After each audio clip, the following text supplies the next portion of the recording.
네, 이번 시간에는 기분이 조석으로 왔다 갔다 하시는 분들을 위해 준비했습니다. 혹시 조울증이라고 들어보셨나요? 극단적으로 너무 좋았다가 너무 깔아지는 거예요. 기분의 전환이 너무 심한 사람들을 조울증이라고 합니다. 이 조울증이요, 언제 많이 나타나냐면 20대 초반에 많이 나타나요. 감정의 기복이 심한 20대 초반이면 여러분 아직 청소년입니다. 그래서 청소년기가 마무리되면서 사실 청소년 시기가 마무리될 때 20대 초, 여성은 20대 초, 남성은 20대 초 중반까지 변형계의 뇌 발달이 이루어지거든요. 근데 이제 뇌 발달이 마무리될 때쯤, 그때 이렇게 변형계의 자극이 잘못되는 그런 증상이 잘못되는 경우 이게 조현 증상이 나타나기도 합니다. 유전성 있습니다. 가족 중에 기분의 전환이 심하신 분이 있어요. 이런 분들이 유전이 되는 경우가 있고요. 인구 100명당 1명 정도 조울증을 가지고 있다고 해요. 이 질환은 극단적인 의기양양, 막 이렇게 정력이 왕성한 시기인 조증 상태와 아주 우울하고 기분이 나쁜 우울증 상태가 반복되는 거예요. 근데 생각을 해보세요. 이렇게 정서적으로 안정되다라고 하는 사람들은 좋거나 나쁘거나가 이렇게 진폭이 얼마 안 되는데 이게 높다고 생각해 보세요. 기분 좋은 날은 선생님 오늘 너무 행복해요 라고 했다가 학교 갈 때쯤 되면 나 너무 힘들어. 나 빨리 집에 가고 싶어. 왜 안 끝나는 거야? 괴로워하다가 학교 끝나고 문 앞에 나가면 아유 기분 좋아 올라가. 이상하죠? 네. 이렇게 하면 본인은 얼마나 힘들겠습니까? 그죠? 네. 뭐 대학생도 마찬가지죠. 네. 뭐 중간고사 보면 너무 힘들어. 중간고사 끝나면 너무 기분 좋아 올라갔다가 중간고사 끝나는데 바로 실습한대. 너무 괴로워. 실습 어떻게 해야 돼? 막 이러다가 실습 끝나면 기분 좋아 이랬다가 청년들도 그런 분들 있어요.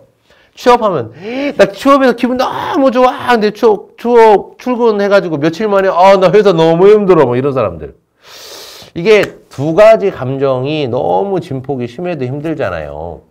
조증이나 이제 우울증을 유발하는 인자는 확실히 밝혀지지는 않았지만, 이혼, 사별 같은 인생의 중대한 일 이후에 생기기도 하고요.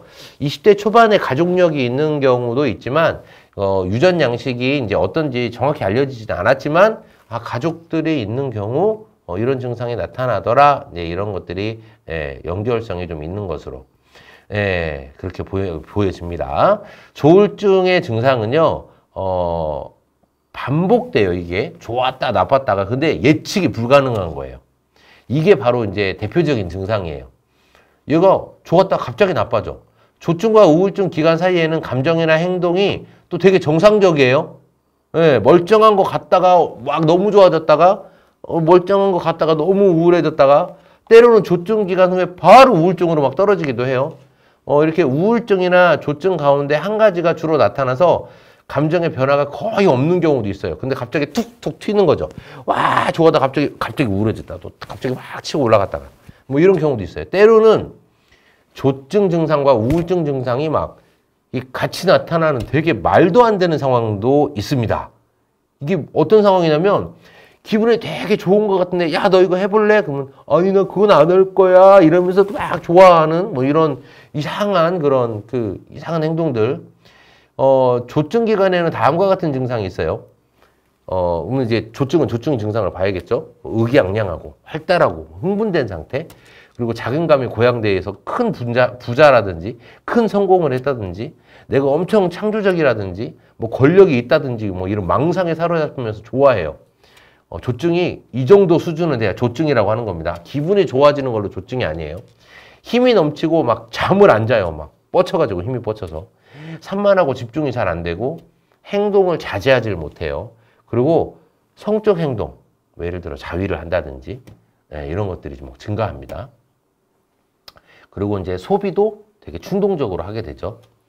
말을 빨리 하고 그 말의 높낮음이 자주 바뀌면서 알아듣기 힘듭니다. 때로는 공격적으로 변하고 식사를 거르고 몸이 더러워져도 깨끗이 씻지 않는 등 조증 상태에서 나타나는 그런 현상들을 볼 수가 있죠.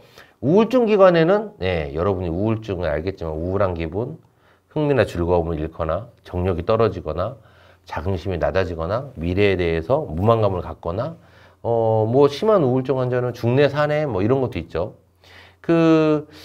이렇게 조울증이 있는 사람이 왜 위험하냐면 양극성 정동장애 환자 중 10%는 결국 자살합니다.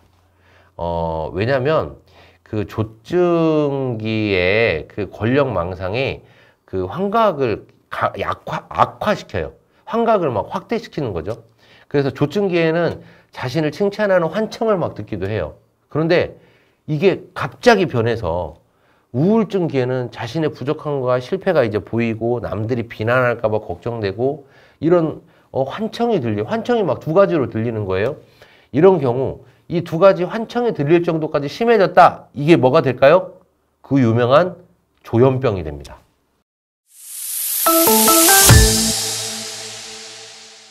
정신분열증이라고 옛날에는 불렀었죠. 네. 그래서 이 조현병으로 가기 전에 기분 전환이 심한 이 조울증을 어떻게 치료해야 될까? 네.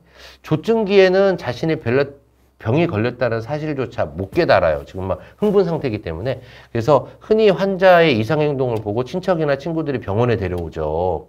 그래서 조울증의 진단은 환자의 증상에 기반을 두고 이제 잘 봐야 되고요. 치료는 조증기냐 우울증기냐에 따라서 또 치료가 달라집니다. 그러니까 결국은 주변에서 보면 알아요. 말도 안 되는 얘기를 막 하고 이러다 갑자기 애가 막 우울해져가지고 방에 처박혀 있다가 막 사라져버리기도 하고 어디를 막 떠나버리기도 해요. 그러다 다시 나타나서 또 이상한 소리를 또 하는 거죠.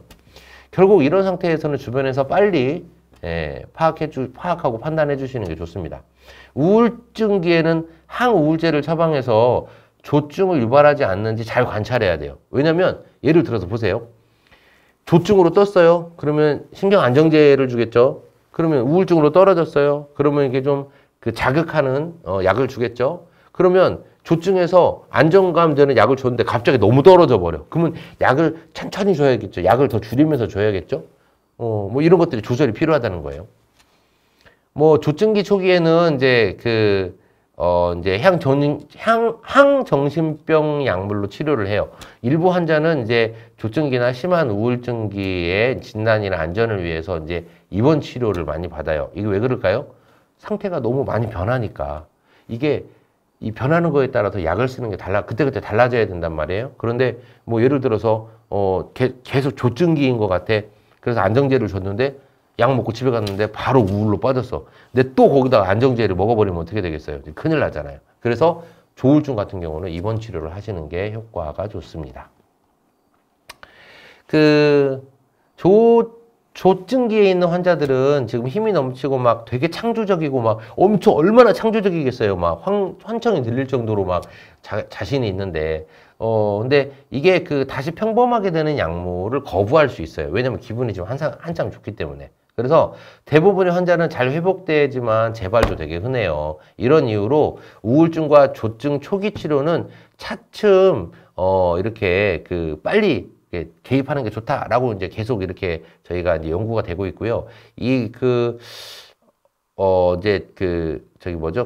약물의 치료가 없는 심한 경우 이렇게 가버리잖아요. 그러면 여기서 이제 우울증하고 똑같이 전기치료요법도 쓰기도 하고요. 증상의 조절 되기 시작하면 환자는 감정 변화를 규칙적으로 훈련할 필요가 있어요. 그래서 정신과적 치료는 환자가 질병을 극복하고 스트레스 요소를 줄이면서 이렇게 약물 치료가 같이 되는 게 도움이 될 수 있습니다. 그래서 간단하게 뇌를 일부러 발작을 일으키게 해서 뭐 증상을 완화시키는 경우도 있고, 그리고 이제 머리에 전극을 갖다 대고 이렇게 뇌를 막 재부팅 시키는 등 이 전기 치료가 이렇게 되게 효과가 좋다고 해요. 그리고 이 옛날 전기 치료는 환자를 마취시키지 않고 이렇게 전류를 흘려주어 가지고요.